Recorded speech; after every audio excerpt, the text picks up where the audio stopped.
Hola Camila, es un real placer volverte a encontrar y además acá en Buenos Aires y te agradezco mucho de haber hecho el esfuerzo para venir al homenaje a Néstor Laclau, es realmente Estuvo te muy admira bueno, muchas mucho, gracias por la mucho. invitación, un placer, Chantal, estar contigo nuevamente. Sí. Quisiera empezar en realidad para preguntarte un poco sobre tu itinerario, digamos, político-intelectual. Eso fue Estudiaste básicamente geografía, ¿no? geografía. Yo entré a estudiar el 2006 geografía en la Universidad de Chile y el 2007 ingresé a la Juventud Comunista. En tus comunidades. Dime, a través de esos estudios de geografía, ¿tuviste algún contacto con el marxismo?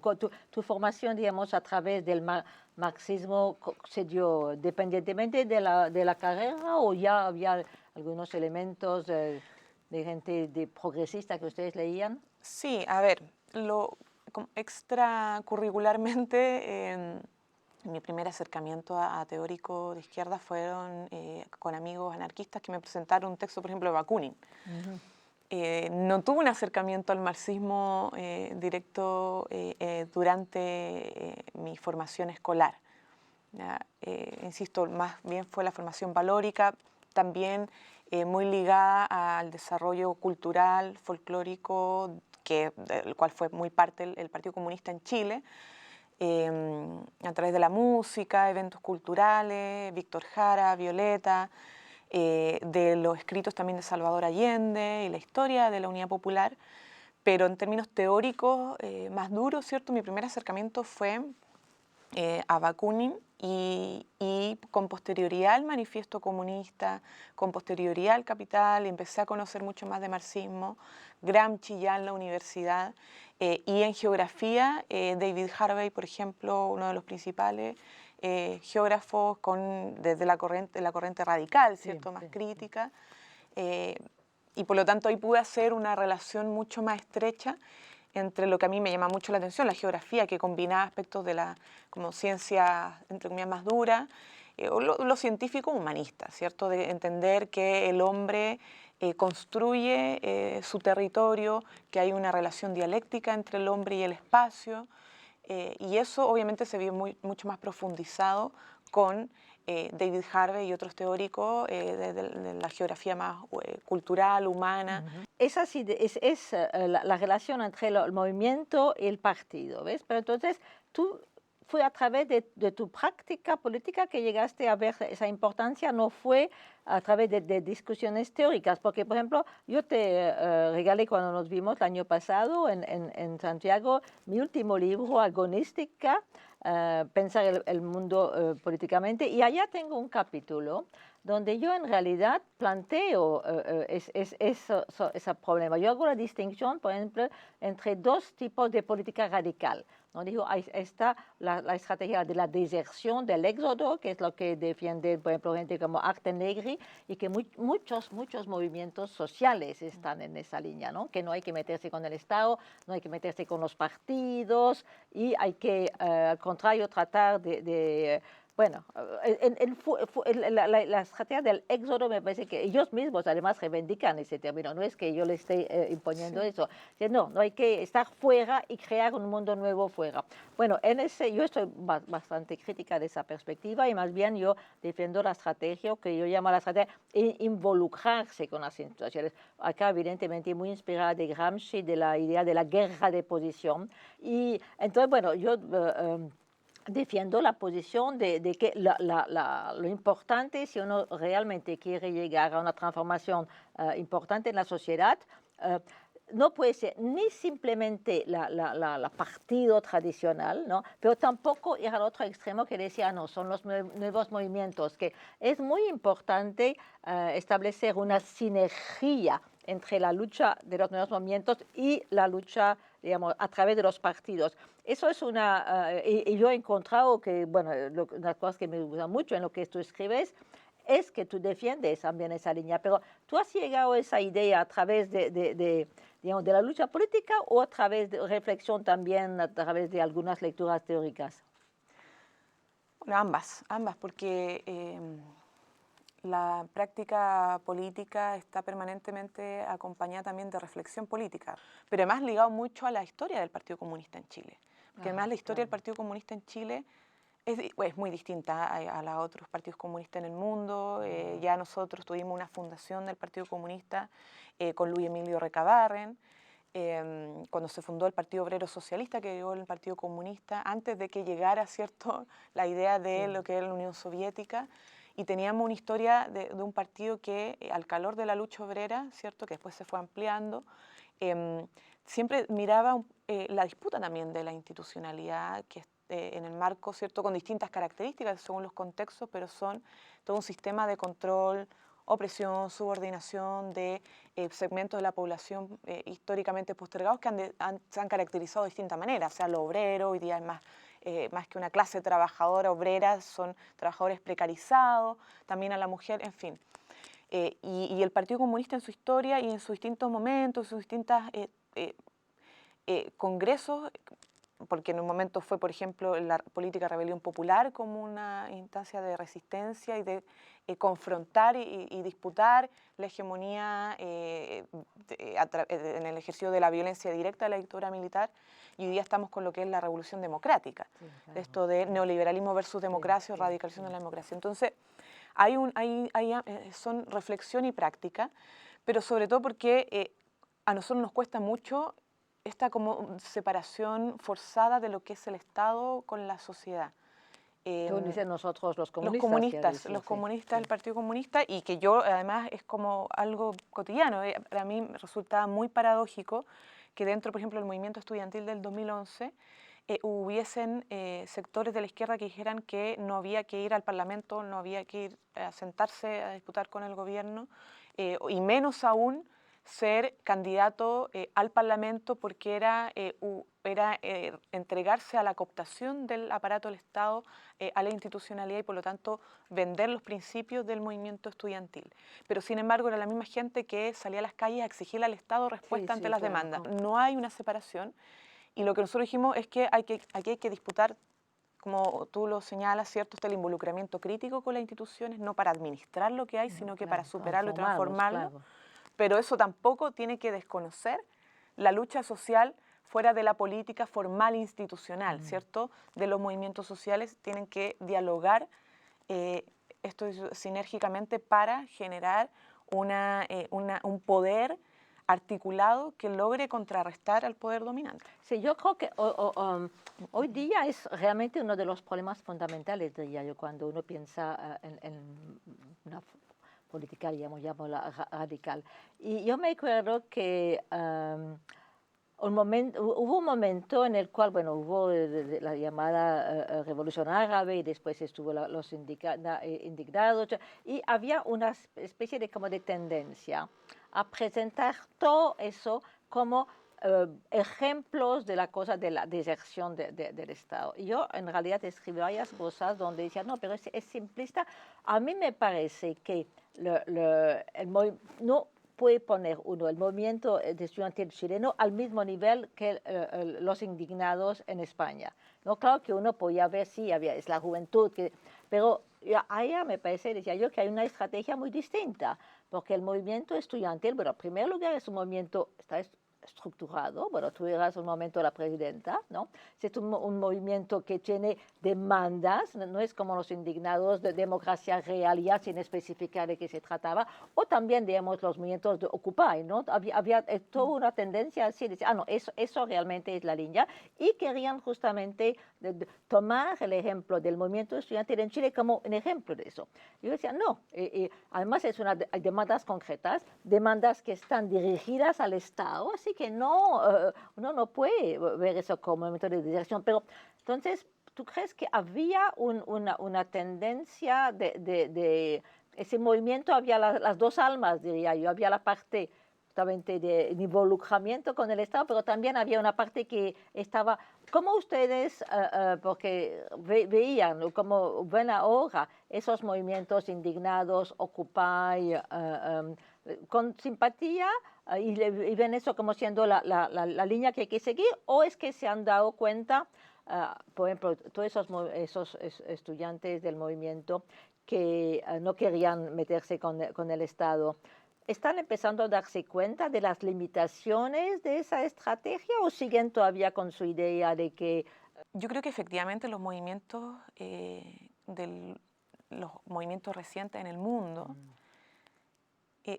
tienen sus particularidades, tienen características distintas, contextos distintos y que tienen sí ciertos hilos conductores. Hay temas, por ejemplo, de formas.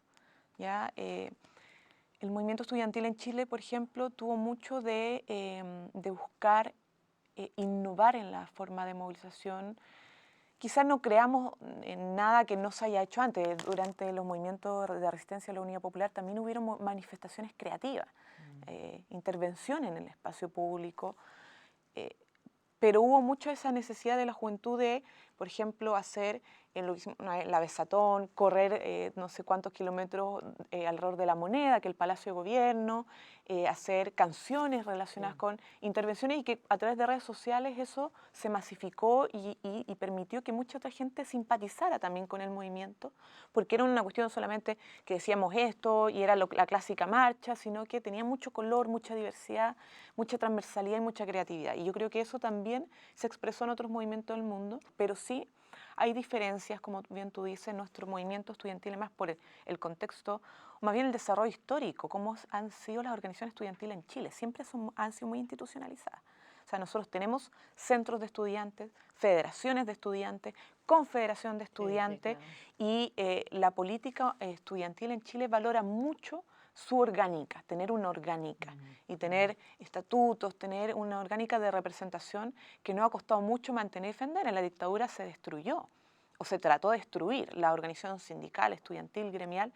Por lo tanto, para nosotros en términos contrahegemónicos también es muy importante hasta el día de hoy tener una organización social y particularmente estudiantil potente y sólida.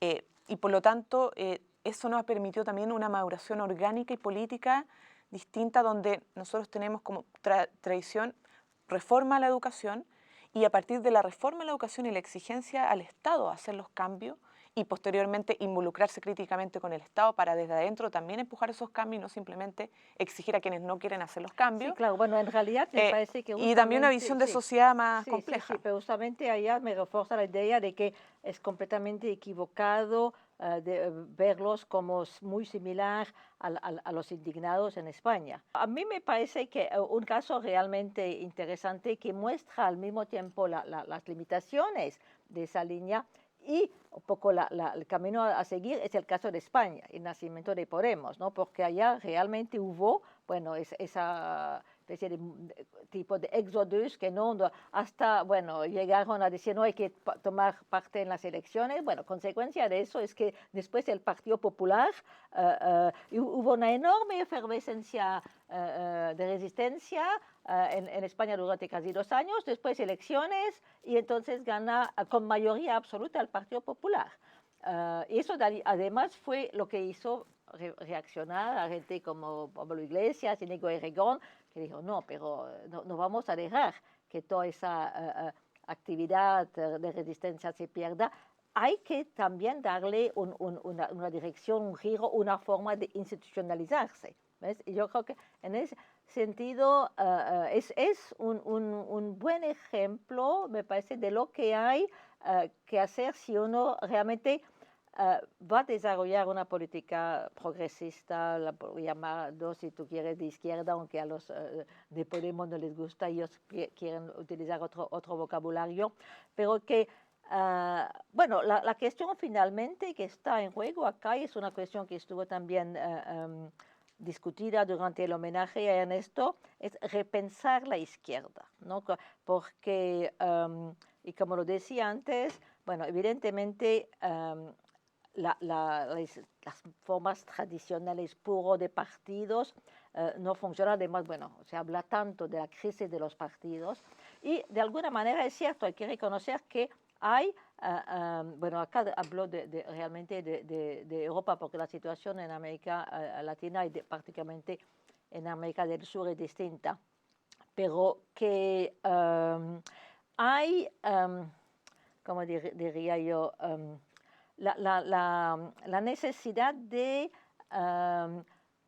volver a dar, yo hablo eso en mi vocabulario, recrear un espacio agonístico, ¿no? Porque lo que ha pasado evidentemente en Europa, consecuencia de muchas cosas, pero en gran parte del desarrollo del neoliberalismo, es que se ha estado estableciendo lo que yo llamo un consenso al centro.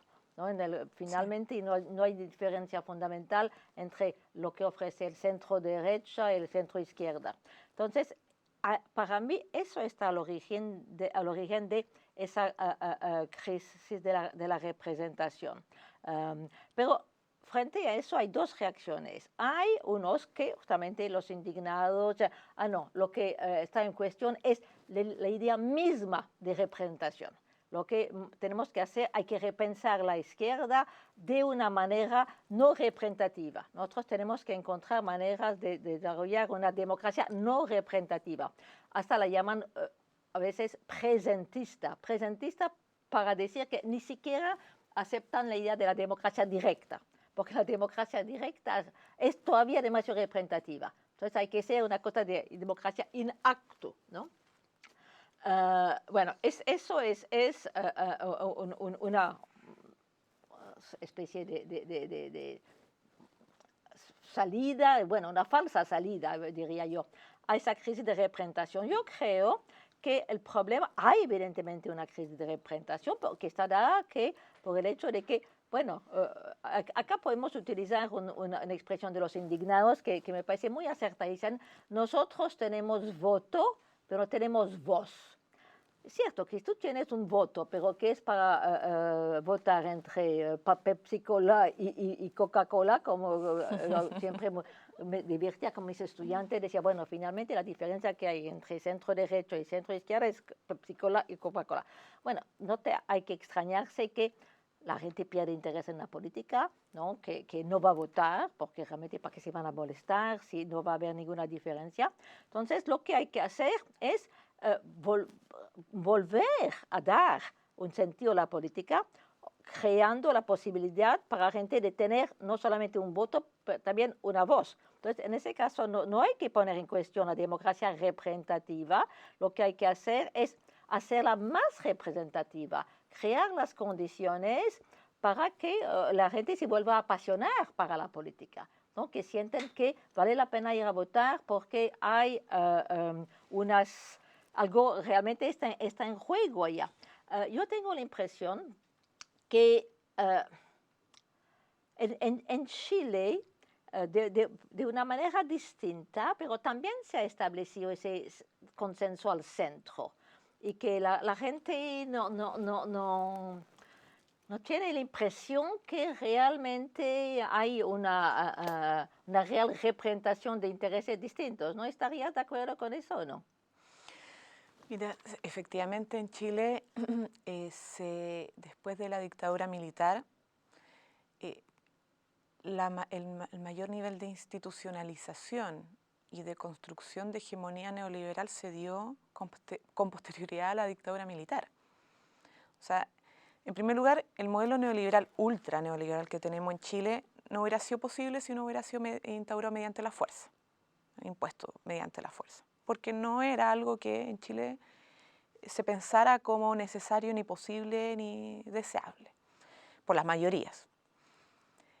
Pero se impuso a través de una junta militar, la dictadura militar, ¿cierto? Se construyó, se creó la constitución política con una base ideológica fundamentalmente extraída, ¿cierto?, de Estados Unidos, a través de los Chicago Boys en general, Jaime Guzmán jugando un rol importante ahí, pero después del plebiscito del sí y el no, cuando gana el no, donde a esta altura es sabido que fue prácticamente algo tanto pactado, o sea, acepta la derrota la dictadura militar, pero con este acuerdo de que no se toca el modelo económico que se impuso.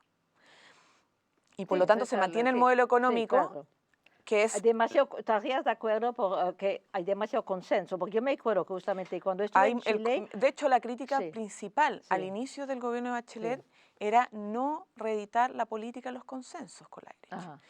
Y ahí se nos criticó, ustedes no quieren generar acuerdos, son intransigentes. El Partido Comunista que nosotros, pero dentro también de los partidos que eran de la concertación, hoy día nueva mayoría con un programa distinto, muchos salimos a decir, no, no más política, los consensos. Durante todos los gobiernos de la transición se mantuvo esta lógica de generar consensos con la derecha para administrar el modelo y profundizarlo, y no, de alguna manera, volver a eso que para muchos les genera mucho miedo, porque una de las cosas con las cuales este modelo o sea, se permite su subsistencia y su perpetuación es a través de un sentido común neoliberal, pero que es como, mejor no hagamos política de verdad, no nos involucremos políticamente como actores de la sociedad civil, porque podemos volver al conflicto Sí, no, no, claro, porque antagónico. uno ve los Y, problemas, sí, y eso, claro. entonces bajo este como discurso de la estabilidad, ¿cierto? De mantener el crecimiento económico, de ser los jaguares de Latinoamérica, alto PIB per cápita, es un país que no tiene grandes problemas, conflictos, es como, entonces la política de los consensos no hace bien porque así no nos peleamos mucho con la derecha. Y porque, bueno, está también en la lógica binominal del Parlamento. O sea, el sistema electoral binominal lo que hace es que nunca se alcancen los quórum necesarios para hacer cambios importantes Sí, a la claro, constitución sí, política. sí, Y eso sí, fue revertido. Pero yo quiero decir que esto de las crisis de los partidos, sí. porque pasa mucho que hay un discurso de la izquierda que en Chile se confunde mucho con el gremialismo de Jaime Guzmán, que es lo Sí, que da bueno, yo origen no a la creo que UDI. tengamos tiempo de entrar en eso porque estamos a Ah, estamos a punto tiempo. Bueno, o de sea, tener, sí. bien. Pasó muy rápidamente ese tiempo, hay muchísimas cosas que queremos discutir, bueno, pero espero que tengamos otra oportunidad de hacerlo. Por Fue un cierto, placer Chantal, un haber placer. hablado contigo y hasta pronto. Hasta pronto.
Bueno, Chantal, Camila, es un gusto tener otra oportunidad de encontrarnos porque, bueno, nunca tenemos tiempo cuando nos encontramos de discutir de todo lo que de queremos todo lo que discutir. queremos. Hay tantas cosas que nos interesan a las dos y donde tenemos afinidades, pero bueno, tenemos otra oportunidad y entonces Un placer, Chantal. ¿No? podría, Estar bueno, nuevamente contigo.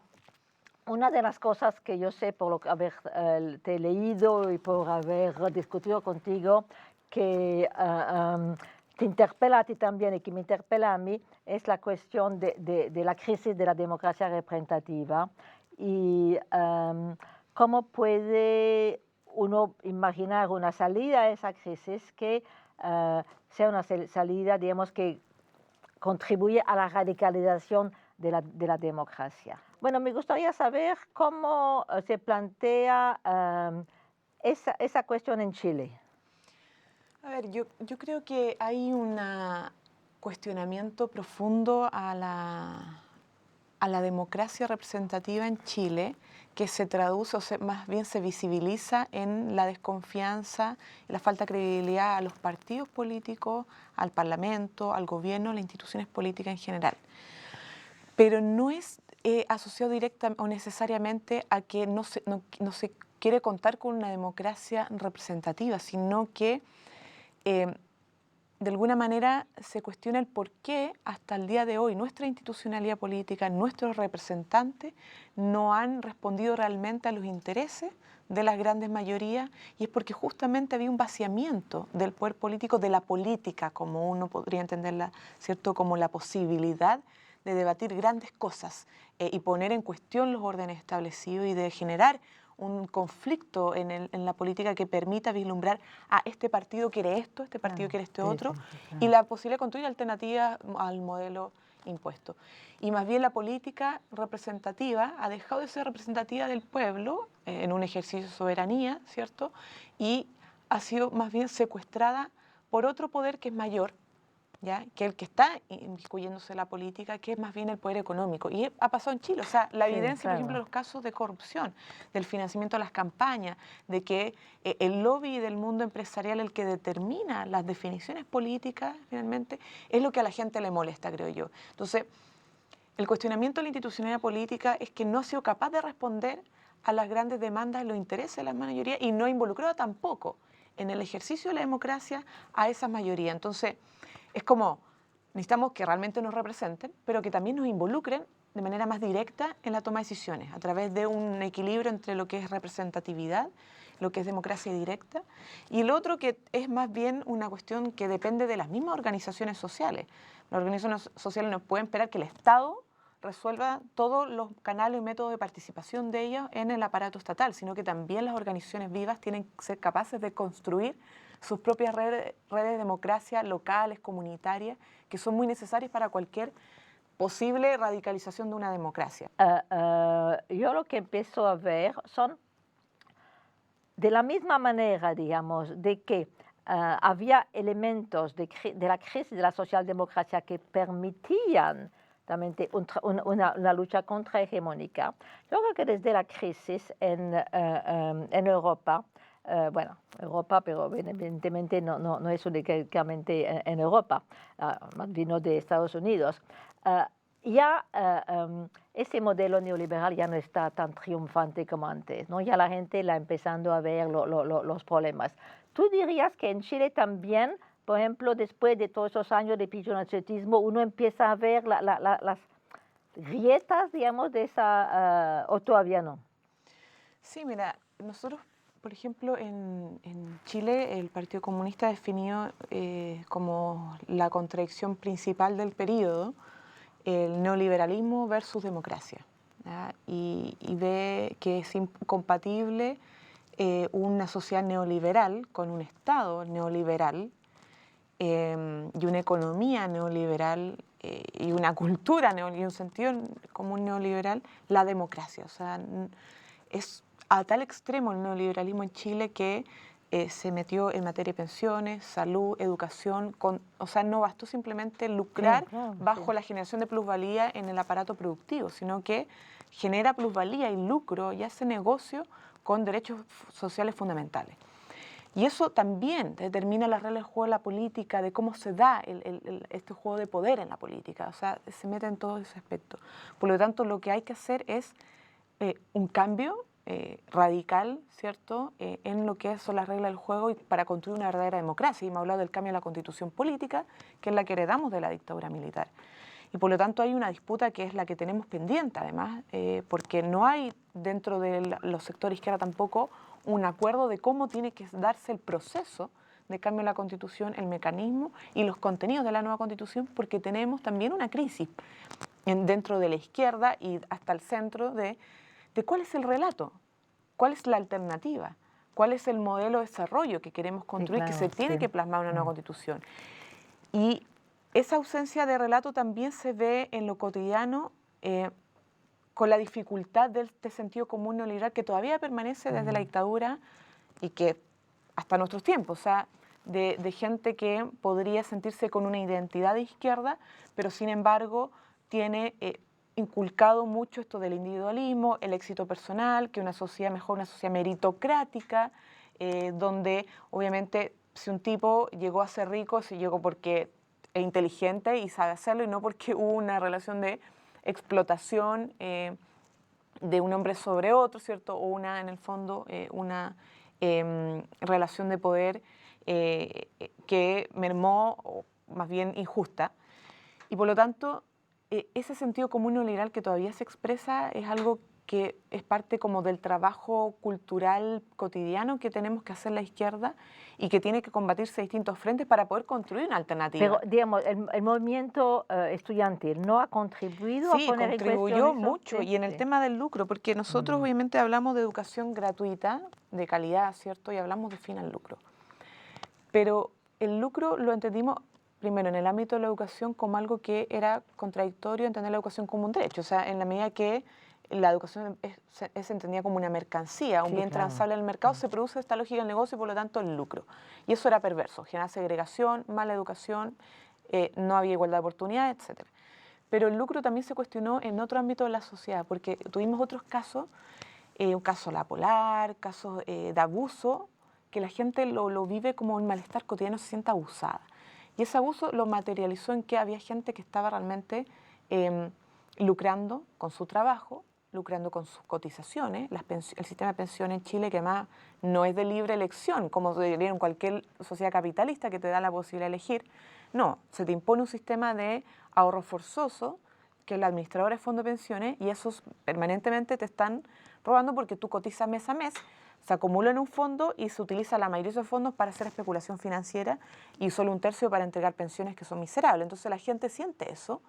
El sistema de salud es abusivo, se le roba en todas partes, entonces vive endeudada, sobre todo la clase media, y por lo tanto esa sensación de abuso lo tradujo políticamente en el tema del lucro, y se logró el movimiento estudiantil hacer ese cuestionamiento, claro, y hay una fisura a la hegemonía neoliberal, pero no es una ruptura total a la hegemonía No, pero neoliberal. bueno, claro, eso ruptura no, pero me parece lo que tú indicas respecto del lucro es muy interesante porque eso va, por ejemplo, en el sentido de lo que Ernesto y yo en hegemonía y estrategia socialista insistíamos en la necesidad de establecer lo que llamamos cadena de equivalencia entre una variedad de demandas, ¿no? Porque hay una heterogeneidad de cosas, pero tú tienes que federarlas, encontrar una manera como crear una voluntad colectiva a partir justamente de una multiplicidad de demandas que no tienen en sí ninguna afinidad una respecto de la otra, pero que sí puedes construir esa afinidad mostrándole que, por ejemplo,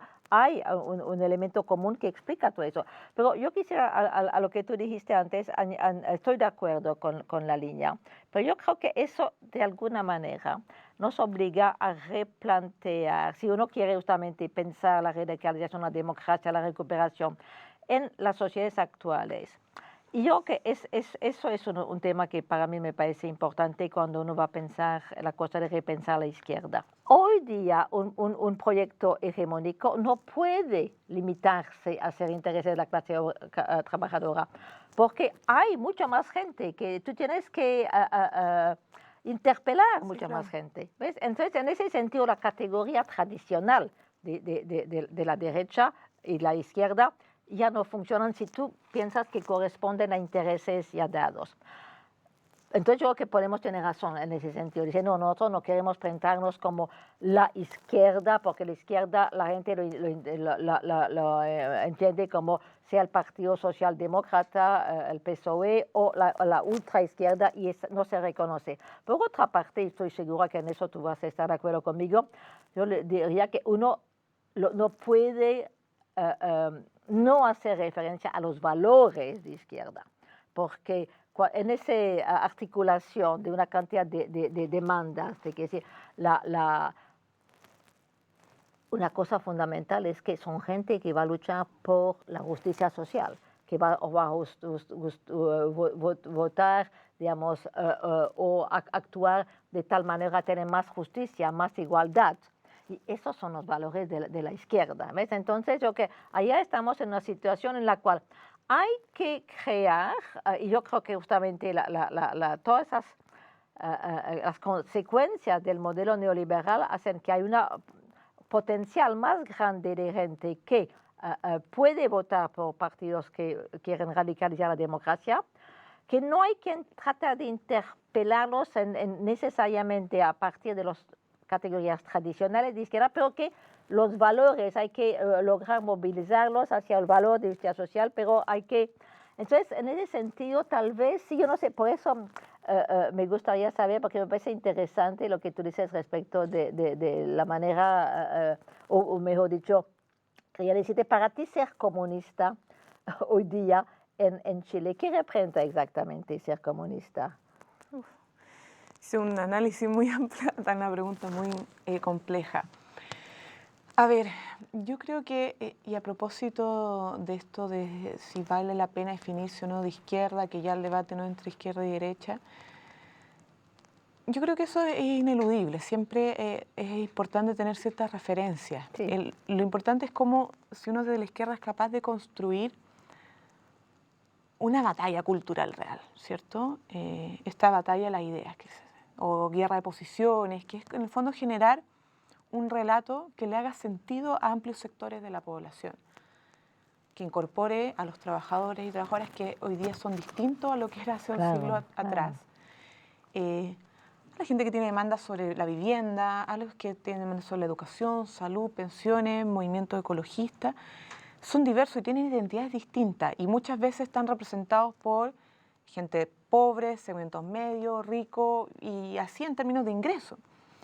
Pero tienen elementos comunes que es la respuesta a un sistema que actúa casi como un engranaje a nivel social de opresión, de control, dominación y de un patrón acumulativo que hace que el poder se concentre siempre en todo ámbito en un grupo reducido de personas y no esté realmente distribuido en toda la población, para que esa población de alguna manera, a través de una real distribución del poder, goce de la posibilidad de realizarse plenamente en educación, salud, en su jubilación, con su medio ambiente, disfrutar del fruto de su trabajo. Entonces, ¿qué es lo que pasa? Que uno ve, claro, el movimiento ecologista en el norte de Chile es distinto al movimiento, qué sé yo, de los trabajadores de una empresa, de un retail, ¿ya? Pero ambos sufren de alguna manera la consecuencia de la ausencia de participación política y de poder, del vaciamiento del poder, y también de un sistema en Chile que, lejos de ser además, porque no se alcanzó una industrialización, pero un capitalismo financiero, que lo que hace que en el norte se exprese la explotación irracional de los recursos naturales con consecuencias medioambientales, se lleven la riqueza, no quede en Chile, y por otro lado, ese mismo capital financiero que se expresa con las empresas del retail que hacen que se precarice el trabajo. Y por lo tanto, obviamente el enemigo no es como el capitalista, ¿cierto? O el patrón, sino que es un modelo que se expresa de manera distinta, pero que tiene una matriz común y que además es patriarcal, lo que hace que también se levanten movimientos sociales ligados, por ejemplo, a la lucha por la igualdad de género, los homosexuales, la posibilidad de tener matrimonio homosexual. Es una lucha contra una lógica patriarcal, es decir, no, tú eres hombre o mujer y cumplen este rol en la sociedad, y ¿por qué no hay otra posibilidad de familia? ¿Por qué no hay otra posibilidad de construir amor o de amar? Entonces, yo creo que lo importante es comprender que en vez de estar diciendo, no, es que la democracia tiene que ser directa o no representativa, o que hay que decir somos de izquierda o no, yo creo que hay que saber ser capaz de articular en un engranaje complejo las luchas sociales para enfrentar este engranaje complejo. Estoy de acuerdo, Y por lo tanto, yo cuando veo, al menos yo soy comunista, y veo el comunismo como la posibilidad de superación real del sistema capitalista neoliberal para construir una alternativa de un modelo de sociedad donde el centro esté puesto en el ser humano y su entorno, ¿ya? Esa superación no va a excluir el hecho de que siempre hayan identidades o discusiones en una sociedad que permitan generar un conflicto. Bueno, no, entonces si tú entiendes el comunismo así no tengo, pero bueno, es una resignificación que me parece muy interesante de un tema que, bueno, otra gente lo entenderá de otra manera. Entendido así, para mí el comunismo es la misma cosa que la radicalización de la democracia que nosotros proponíamos. Además decíamos, hay que reformular el socialismo en términos de la radicalización de la democracia y que hay que establecer una democracia, digamos, radical y plural. Mi problema con el término comunismo es precisamente las connotaciones que tiene de fin de los conflictos, de sociedad ideal, pero si uno no lo entiende tal manera como presentas tú a una sociedad con mucha más justicia social, como eso, liberada de muchos aspectos, digamos, opresivos, pero donde todavía uno ve que van a existir antagonismos, va a existir luchas, bueno, sí, entonces yo en ese sentido estoy de acuerdo, pero yo no veo que sí, sea distinto de la radicalización de la democracia. Entonces, por eso, para mí, para mí el proyecto progresista no es eso, radicalizar la democracia, hacerlo de incluir que los principios de libertad e igualdad se aplican en mucho más campos y a mucha más gente. Es que yo creo que es imposible que se pierda totalmente el conflicto, el debate político, la expresión de las diferencias, porque uno piensa, algunos confunden la igualdad con el igualitarismo. Yo Sí, creo que claro. hay que garantizar una igualdad inicial porque todos somos seres humanos, pero pues justamente para que se puedan expresar las verdaderas diferencias entre seres humanos y que esas diferencias de alguna manera constituyan una forma de entender una sociedad que puede tener soluciones y plantear soluciones distintas a distintos problemas. O sea, incluso en el desarrollo de la ciencia, si uno piensa en el comunismo, cómo opera el desarrollo de la ciencia va a ser algo permanente. Y van a haber entonces discusiones en una Claro, sociedad sí, igualitaria sí, donde sí, diga, sí, sí, bueno, sí. hacemos el desarrollo científico por este lado e inventamos no sé qué aparato para, por ejemplo, que la ropa cumpla cierta funcionalidad, pero eso Sí, sí. tiene que entonces, ¿para qué función? ¿Es necesario o no? Y van a haber discusiones políticas porque van a haber miradas distintas sobre el desarrollo de la técnica, por ejemplo. Bueno, Entonces, y yo eso creo me que, parece que va a ser el eh, punto de conclusión de nuestra discusión bueno, pero por ahora, una sociedad pero comunista no puede estar espero, exenta de la sí, conflictividad, ¿ya? claro, Pero sí, sí. no desde el punto de vista de una total y abrumante desigualdad Mm. en materia de relaciones de No, de poder. acuerdo, no, eso estamos de acuerdo. Bueno, estamos de acuerdo y esperamos tener otra oportunidad soon, rápidamente para poder seguir discutiendo esas cosas y bueno, y buena suerte en la lucha que estás llevando a cabo en Chile para la educación, ¿no? Me parece que es una cosa muy importante. Bien, muchas gracias, Chantal. Bueno, Gracias por la apaguen la luz invitación. entonces, a ver, no apaguen la luz.